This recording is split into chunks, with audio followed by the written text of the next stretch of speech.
تم نے انہیں میرے بارے میں بتایا ہے؟ اس نے بے حد نپے تلے الفاظ میں پوچھا۔ نہیں، فی الحال نہیں، لیکن آج بتاؤں گا پاپا کو فون پر، وہ ونڈ سکرین سے باہر دیکھتے ہوئے کہہ رہا تھا۔ اماما نے اس کے چہرے کو پڑھنے کی کوشش کی۔ کوئی پریشانی، تشویش، اندیشہ، خدشہ، خوف، پچھتاوا، وہ کچھ بھی پڑھنے میں ناکام رہی۔ اس کا چہرہ بے تاثر تھا، اور اگر اس کے دل میں کچھ تھا بھی تو وہ اسے بڑی مہارت سے چھپائے ہوئے تھا۔ سالار نے اس کی کھوجتی نظروں کو اپنے چہرے پر محسوس کیا۔ اس نے اماما کی طرف دیکھا اور مسکرایا۔ اماما نے بے اختیار نظریں ہٹائیں۔ انیتا کی فلائٹ 5:30 بجے اور پاپا کی 7 بجے ہے۔ میں کل بینک سے جلدی ایئرپورٹ چلا جاؤں گا، پھر ممی اور پاپا کو لے کر میرا خیال ہے 9 یا 9:30 بجے تک گھر پہنچوں گا۔ یہ تم نے کیا پہنا ہوا ہے؟ سالار نے یکدم اس کے لباس کی طرف متوجہ ہوتے ہوئے کہا۔ 3 گھنٹے 45 منٹ کے بعد بالآخر اسے یاد آ گیا کہ میں نے کچھ پہنا ہوا ہے۔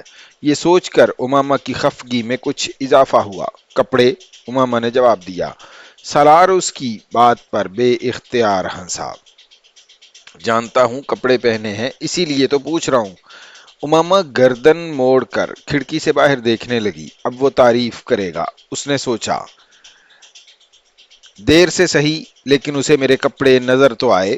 اس کی خفگی میں کچھ اور کمی ہوئی۔ کون سا کلر ہے یہ؟ سالار نے اپنے پیروں پر پہلی کلہاڑی ماری۔ کھڑکی سے باہر دیکھتے ہوئے اماما کا دل چاہا وہ چلتی گاڑی کا دروازہ کھول کر باہر کود جائے۔ 3.25 گھنٹے میں وہ اس کے کپڑوں کا رنگ بھی نہیں پہچان سکا تھا۔ اس کا مطلب تھا اس نے اسے غور سے دیکھا نہیں تھا۔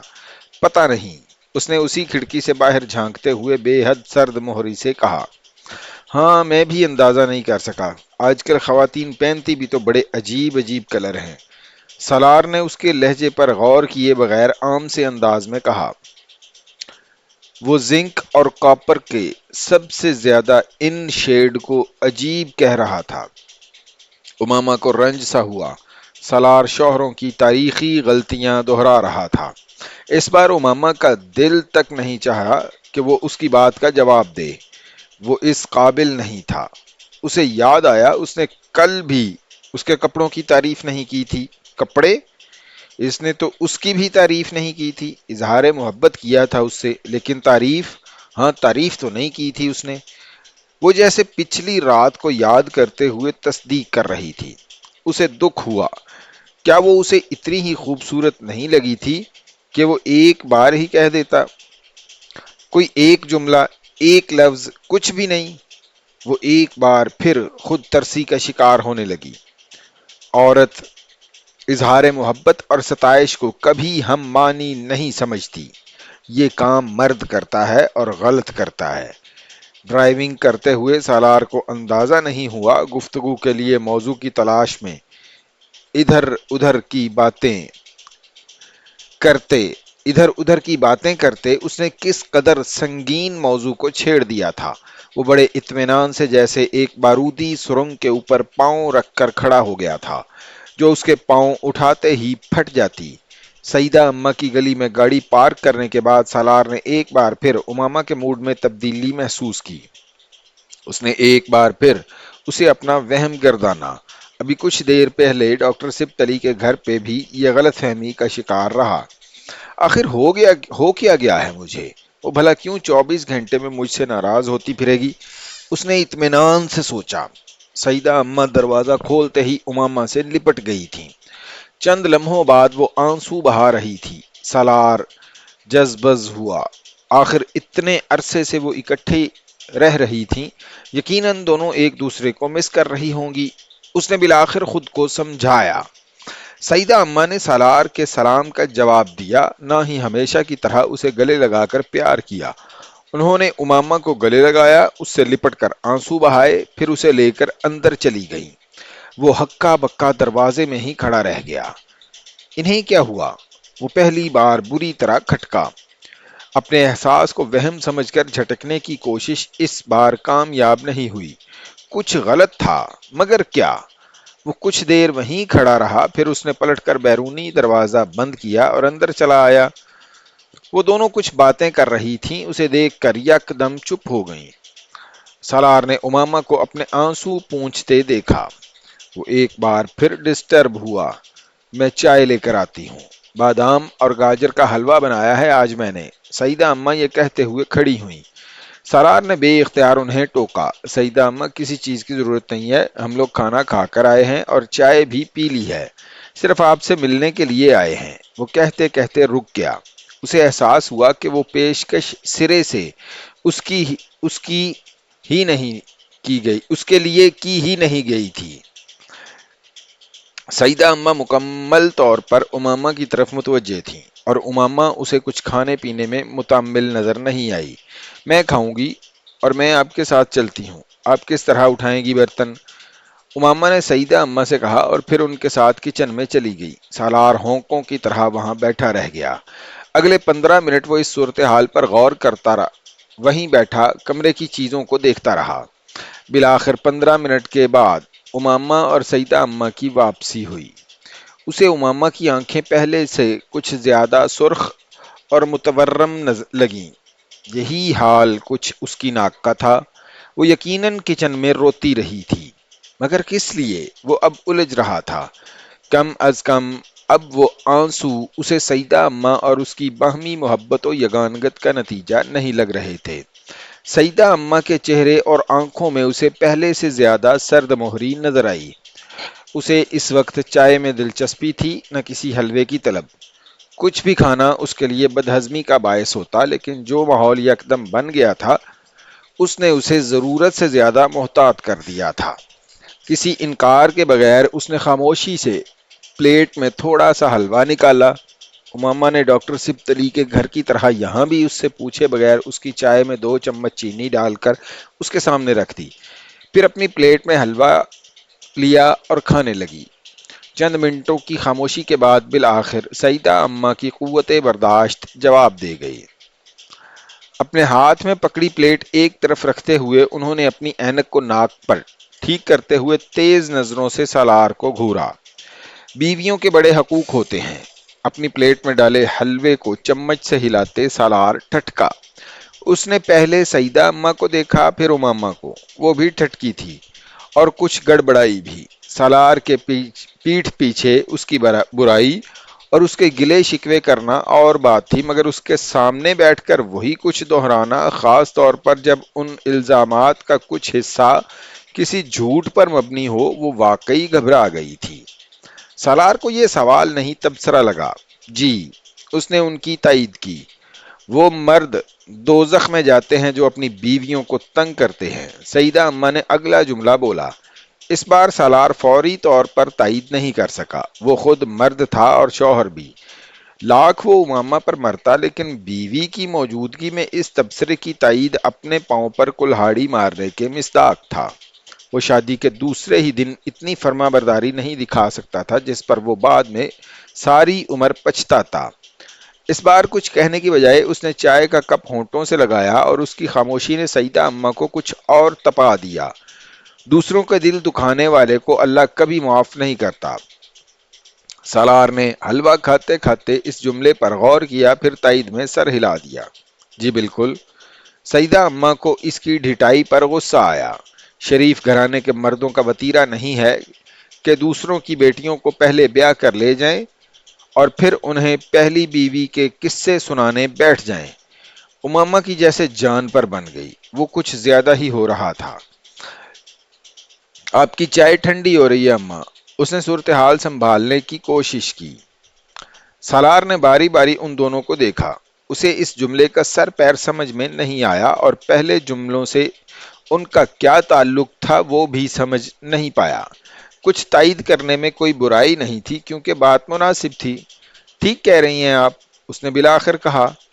اس کی سعادت مندی نے سعیدہ اماں کو مزید تپا دیا۔ شکل سے کیسا شریف لگ رہا ہے، اسی لیے تو سبت بھائی بھی دھوکہ کھا گئے۔ انہوں نے ڈاکٹر سبت علی کو غلطی کرنے پر چھوٹ دی۔ آمنہ کے لیے بہت رشتے تھے۔ سعیدہ اماں نے سلسلہ کلام چھوڑا۔ انہیں اندازہ نہیں تھا وہ ایک غلط آدمی کو امامہ کی قدر و قیمت کے بارے میں غلط لیکچر دے رہی تھیں۔ حلوے کی پلیٹ ہاتھ میں لیے سالار نے ایک نظر امامہ کو دیکھا، پھر سیدہ اماں کو جو بے حد جوش و خروش سے کہہ رہی تھیں، یہ سامنے والے ظہور صاحب کے بڑے بیٹے نے آمنہ کو کہیں دیکھ لیا تھا۔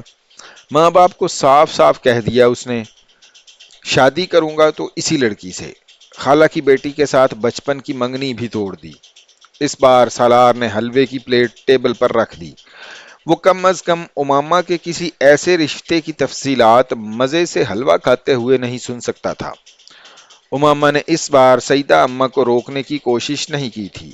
بڑی ہی عامیانہ بات تھی، لیکن وہ بھی جیسے چاہتی تھی کوئی سالار کو بتائے کہ وہ قابل قدر ہے، وہ اسے صرف بیوی سمجھ کر برتاؤ نہیں کر سکتا۔ جوتے گھس گئے لڑکے کی ماں کے یہاں چکر لگا لگا کر۔ محلے کے ہر معزز آدمی سے کہلوایا اس نے، میرے یہاں تک انگلینڈ فون کرایا اس رشتے کے لیے۔ سیدہ اماں نے بول کر اس کو سنایا۔ سالار اب بے حد سنجیدہ تھا اور امامہ قدرے لا تعلقی کے انداز میں سر جھکائے حلوے کی پلیٹ میں چمچ ہلا رہی تھی۔ اس کے ماں باپ نے کہا کہ جو چاہیں حق مہر لکھوا لیں، بس اپنی بچی کو ہماری بیٹی بنا دیں۔ سالار نے بے حد جتانے والے انداز میں اپنی رسٹ واچ یوں دیکھی جیسے اسے دیر ہو رہی تھی۔ سیدہ اماں کو اس کی اس حرکت پر بری طرح تاؤ آیا۔ اس گفتگو کے جواب میں کم از کم وہ اس سے زیادہ بے نیازی کی توقع نہیں کر رہی تھی۔ ابھی آج بھی اس کی اماں آئی تھیں، بہت افسوس سے کہہ رہی تھیں، بڑی زیادتی کی ان کے بیٹے کے ساتھ میں نے۔ ایک بار نہیں 2 بار کہہ رہی تھیں کہ ہمیں چھوڑ کر کسی ایرے غیرے کے ساتھ پکڑ کر بیاہ دیا۔ میرا بیٹا کیوں نظر نہیں آیا آپ کو؟ رانیوں کی طرح رکھتا آمنہ کو، دیکھ دیکھ کر جیتا اسے۔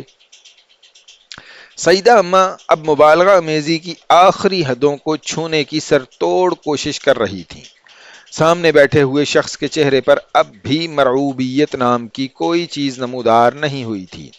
وہ سنجیدہ چہرے کے ساتھ انہیں ایک ٹک دیکھ رہا تھا۔ سیدہ اماں کو لگا انہوں نے اس کے ساتھ شادی کر کے واقعی آمنہ کی قسمت پھوڑی تھی۔ بے حد خفگی کے عالم میں انہوں نے سردی کے موسم میں بھی پانی کا گلاس اٹھا کر ایک گھونٹ پیا تھا۔ اس کی یہ خاموشی امامہ کو بھی بری طرح چبھی تھی۔ وہ رات کو اس سے کیا کچھ کہہ رہا تھا اور اب یہاں سیدہ اماں کو بتانے کے لیے اس کے پاس ایک لفظ بھی نہیں تھا۔ وہ اس کے لیے اہم ہے یا وہ اس کا خیال رکھے گا یا کوئی اور وعدہ، کوئی اور تسلی، کوئی اور بات، کچھ تو کہنا چاہیے تھا اسے سیدہ اماں کے سامنے۔ اسے عجیب بے قدری اور بے وقتی کا احساس ہوا تھا۔ رنج کچھ اور ہوا تھا، فاصلہ کچھ اور بڑھا تھا۔ اس نے کسی دوسرے کے سامنے بھی اسے تعریف کے 2 لفظوں کے قابل نہیں سمجھا تھا۔ اکیلے میں تعریف نہ کرے لیکن یہاں ہی کچھ کہہ دیتا، کچھ تو۔ اس کا دل ایک بار پھر بھر آیا۔ وہ یہ نہیں چاہتی تھی کہ سالار اس سے روایتی شوہروں والا رویہ رکھے، لیکن خود وہ اس سے زیادہ روایتی بیوی والی ساری توقعات لیے بیٹھی تھی۔ بہت دیر ہو گئی میرا خیال ہے، ہمیں اب چلنا چاہیے۔ مجھے صبح آفس جانا ہے، آج کل کام کچھ زیادہ ہے۔ سالار کا پیمانہ صبر لبریز ہو گیا تھا۔ اس نے بڑے تحمل کے ساتھ سیدہ اماں سے کہا اور پھر اٹھ کر کھڑا ہو گیا۔ وہ اب امامہ کے کھڑے ہونے کا منتظر تھا، لیکن امامہ نے ٹیبل پر رکھے برتن اٹھا کر ٹرے میں رکھتے ہوئے اسے دیکھے بغیر بڑی سرد مہری سے کہا، میں آج یہی ہوں سیدہ اماں کے پاس۔ سالار چند لمحوں کے لیے بالکل بھونچکا رہ گیا۔ اس نے پچھلے کئی گھنٹوں میں ایک بار بھی ایسا کوئی ارادہ ظاہر نہیں کیا تھا۔ وہ سیدہ اماں کے پاس رات گزارنے کا ارادہ رکھتی ہے اور اب یکدم بیٹھے بٹھائے یہ فیصلہ؟ ہاں بالکل، یہیں چھوڑ جاؤ اسے۔ سیدہ اماں نے فوری تائید کی۔ امامہ اس کے انتظار کی منتظر تھی۔ ٹھیک ہے، یہ رہنا چاہتی ہے تو مجھے کوئی اعتراض نہیں، سالار نے بڑی سہولت سے کہا۔ برتن سمیٹتی امامہ نے بے یقینی سے اسے دیکھا۔ اس نے 1 منٹ کے لیے بھی اسے ساتھ لے جانے پر اصرار نہیں کیا تھا۔ وہ اتنا تنگ آیا ہوا تھا اس سے۔ اس سے پہلے کہ سالار کچھ اور کہتا، وہ ایک جھپاکے کے ساتھ کمرے سے نکل گئی۔ سیدہ اماں نے بے حد قہر آلود نظروں سے اسے دیکھا۔ سالار نے جیسے امامہ کے ہر الزام کی تصدیق کر دی تھی۔ سالار کو امامہ کے یوں جانے کی وجہ سمجھ میں آئی، نہ سیدہ اماں کی ان ملامتی نظروں کا مفہوم سمجھ سکا۔ وہ گفتگو جتنی اپسٹ کرنے والی تھی، اتنا ہی امامہ کا ایک دم کیا جانے والا یہ اعلان تھا کہ وہ آج وہیں رہے گی۔ اسے برا لگا تھا، لیکن اتنا برا نہیں لگا کہ وہ اس پر اعتراض یا خفگی کا اظہار کرتا، اور وہ بھی سیدہ اماں کے سامنے۔ اوکے، میں چلتا ہوں پھر۔